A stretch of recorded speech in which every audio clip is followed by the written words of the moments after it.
Today's video is a little bit different from what you're used to seeing me behind a desk in my office. Well, it's nice to get out here, isn't it? Take off my sandals, get my feet connected to the grass. I'm going to share with you 7 truths that I have uncovered on this path of solitude. And maybe you've discovered it too. Maybe you've also uncovered these truths. But these are mine, okay? And maybe these are things that you will look forward to at some point in your life, if you haven't already. And the first one is that, you might be a very good friend to other people, a best friend to someone else. But the very best friend that you will ever have is yourself. You are it. You are it in so many ways. And the biggest reason why that is, why you are your own best friend, at least for me, well, I don't really like too many people. It's like, what is most important in terms of friendships is the friendship that I have with me. Because that's the only one I can count on. That's the only one that's reliable. That's the only one that is always consistent and always available, is me. So that's number one. That's the first truth. And this first truth is very, there's nothing too surprising about that one, is there? No. The second truth I have uncovered is that alone time is your favorite pastime. And the pastimes that you pick up, that I've picked up, are solo hobbies, solo activities. Not team sports, not clubs. Although for those of you who know me, you know that I was part of a dance team for many years. So there was that camaraderie there that I experienced. But overall, a lot of lone wolves are solo artists, unless you're in a band, But I had a friend, and he was a one-man band. He had all the instruments. He played himself. Your alone time is sacred. Your alone time is your pastime. It's like if somebody asks you, what are you doing this weekend? I'm going to be alone. What are you going to be doing? I'm being alone. That is what I'm doing. That is my thing. That is what I like to do, is be alone. Most people don't see being alone as a pastime. They see it as like some sort of boredom or burden. Not at all. The third truth that I've come to realize is that you're going to spend a lifetime fighting injustices. You're going to be chasing injustice. You're going to be the voice of injustice. But then you learn to leave that one alone. Because you learn that all of that was coming from a wounded place in you. And you learn to heal that injustice wound. That you're not going to heal your own injustice wound by healing all the injustices out there in the world. And it's actually recommended that you don't. Don't even try to heal all those injustices in the world, because you end up expending so much energy for nothing. I know people say, no, you gotta fight for your rights and all that. For the lone wolf, for the sensitive, empathic people like ourselves, leave that to other people. You have a little dabble in it here and there, or not, okay? So the truth is that, and the truth and the wisdom here is, if you feel the need to fight the injustices, it means you still have a wounded injustice wound. Be a service to yourself first. Heal your own injustices. whatever that might be, within yourself. Okay? A lot of you know I used to work in the criminal justice system, and people seeking justice, and guilty verdicts, and that's going to heal everything, and that's going to make everything better. That's a fallacy. That is just wishful thinking. It does to a certain degree, but in the grand scheme of things, you got to do that for yourself. That energy is better off serving something else. And that brings us to number 4. Truth number 4. Okay, so maybe 3 and 4 are kind of combined, but you learn that there's something better off for you to serve, and that's yourself. You give yourself permission to serve yourself, to stand up for yourself, fight your own battles instead of everyone else's. Because you stop fighting against the system, you stop pushing against the system, you stop even trying to be a part of the system. Instead, you put yourself outside of it. Okay, because you don't even realize before all that how much you were conforming to the pack. So now you live outside of it, you're on the outskirts, you're on the fringe of all of it. And that's fine, that's where solitude lives. Once you step inside all of these systems, then you lose your freedom. So you try to stay outside of it best you can. Now, number 5 is an interesting truth, and one that many empathic people have likely struggled with. And a lone wolf. That combo, being a lone wolf empath. Sometimes you might question, am I a narcissist? And the truth is, you are not narcissistic. But you might be autistic. Yes. That is a truth that I had come to. That is the wisdom that I landed on. For many of my deep dives, autism and neurodivergency, seeing how I fit into that category. But remember, putting yourself in a box, putting yourself in that label, stay on the fringe of it, okay? Stay on the fringe. You're not narcissistic, but you feel like you are. After so many years of being naive, of being innocent, of being taken advantage of, that you get to a point where you're like, hell no, we're not doing that anymore. We got to smarten up. And the truth of all that is you become cold, you become distant, you become avoidant of people because people have really treated you in a way that you didn't even see it coming. And you only have yourself to blame. And so there is that realization, there is that truth that I was so naive, that I was so innocent, that I was so forgiving and trusting of people to my detriment.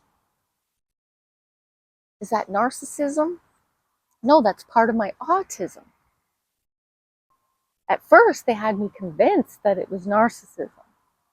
But the reason why you're distancing yourself and you're isolating yourself and you're not talking to people and you're shutting people out, no, don't be fooled with that, because that is not the truth. There's certain kind of people who want you to believe that, but that is not who you are. And if you relate to being neurodivergent, then you don't got to get on that bandwagon either, but you can start to understand that your brain works in a certain way, that perceives things in a certain way, and that functions best when you're alone anyway. And maybe that's for a reason. Part of the reason why you like to be so alone, so you're not so influenced and easily led astray by other people who you think have the best interest for you, but they don't.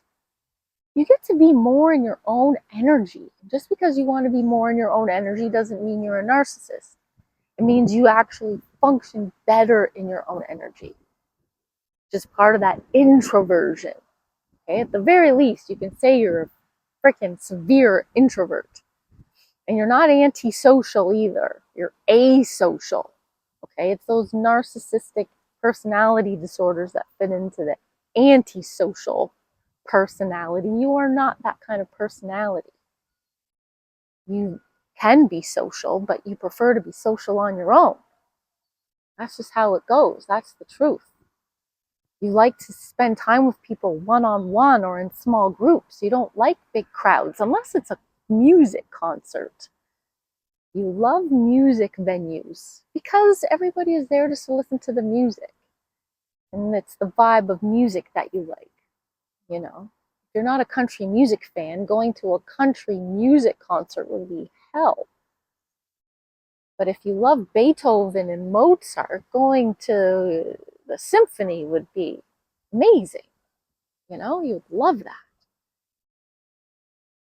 So as you've grown older and wiser, you just recognize your own need for alone time. And that's not being cold and that's not being mean. That's self-preservation. Okay, number 6. Listen, this is number 6. The sixth lesson that I learned is that either I'm going to die trying to be somebody, trying to be a somebody, unless I accept that it's okay to be a nobody. Yeah, it's okay to be a nobody. You can be a nobody. And sure, I'm over here making some YouTube videos trying to be a somebody. But I'm really not. I'm really not, guys. I'm really not. I'm a nobody. I might be somebody to you, but I'm really a nobody. Nobody really knows who I am. I go around in my own city. No one knows me. I travel around places in the world. Nobody knows me. Maybe one random person might come up to me and say, "You have a blog? I think I follow you on Instagram." I'm like, "That's nice. Thanks. Nice to meet you." I'm still a nobody, okay? Until I have a Wikipedia page, then maybe I'll be a somebody, but I'm still a nobody. And that is okay. Like, you got to accept that, because I think some lone wolves were out here, and you'll hear some people say that if you ever grew up wanting to be famous, it means that you lacked validation as a child, and it's like a trauma response if you just want to be famous. And hell, yeah, I wanted to be famous. Sure did. And so one of my recent truths that I've come to is that you got to be okay with being a nobody. Some of you might have a book out there that you want to write and you want to tell your story.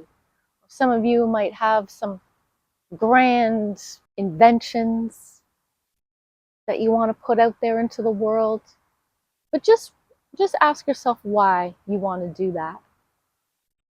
And people might know you for a little while, but still, just be okay with being a nobody. Okay? Okay, and number 7, this one is only for the she-wolves out there. Okay, this is the 7th lesson that I'm currently in this lesson. And this lesson relates to love. This is something that I've learned and some wisdom that I've gained as I've gotten older, as I'm going to be turning 50 next year, you guys. The truth is that for the she-wolves, so this won't apply to you if you're a man, but maybe I can shed some light on what I think about the truth for the men at this stage is this, okay? The women, we're not looking for love anymore. We're not desperate for love anymore. And a huge reason for that is because of something called perimenopause. This is part of your wisdom. This is part of your being a part of the Mother Earth. You recognize your femininity, your divine nature, that it doesn't need a man, and that you don't need to center yourself around a man anymore, because you did for a very long ass time. And the truth that I've noticed for men is that some of them are very desperate for love, and if they don't have it, then they are very concerned if they will ever come upon it again. And if they don't, then it really impacts their meaning for life. So for women, many of us, our search for love ends at perimenopause. And you know what? I noticed this in my mother as well. I noticed she kind of gave up on it. And at the time, I didn't notice why. I didn't understand why. Like, I was in my 40s. My 40s, I was still looking for it. Mind you, I had just come out of a divorce as well. But that whole thing is another story.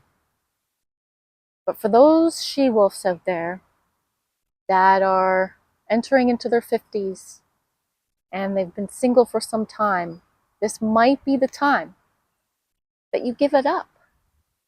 And I think it's also part of being okay with being a nobody. You know, you think you're not anybody unless you have a somebody with you. It goes back to being your own best friend. Okay? And look at everything that you have around you.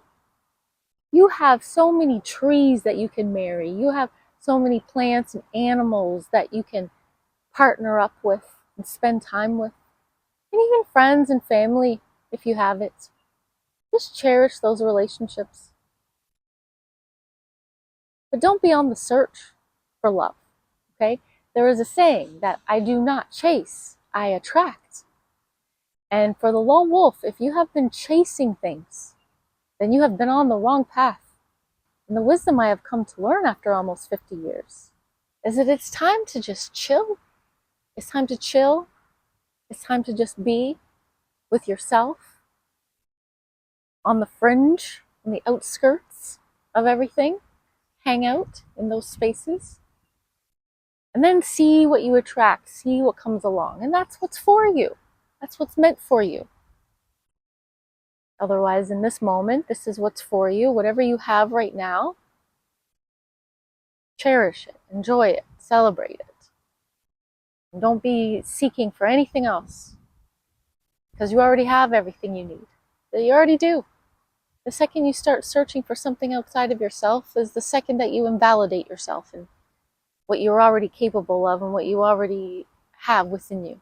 Thanks for hanging out with me on the grass out here in nature. And I look forward to hearing your comments and feedback on these truths that I've revealed. How many of them do you relate to? And maybe you have some other truths that you would like to share. Till next time.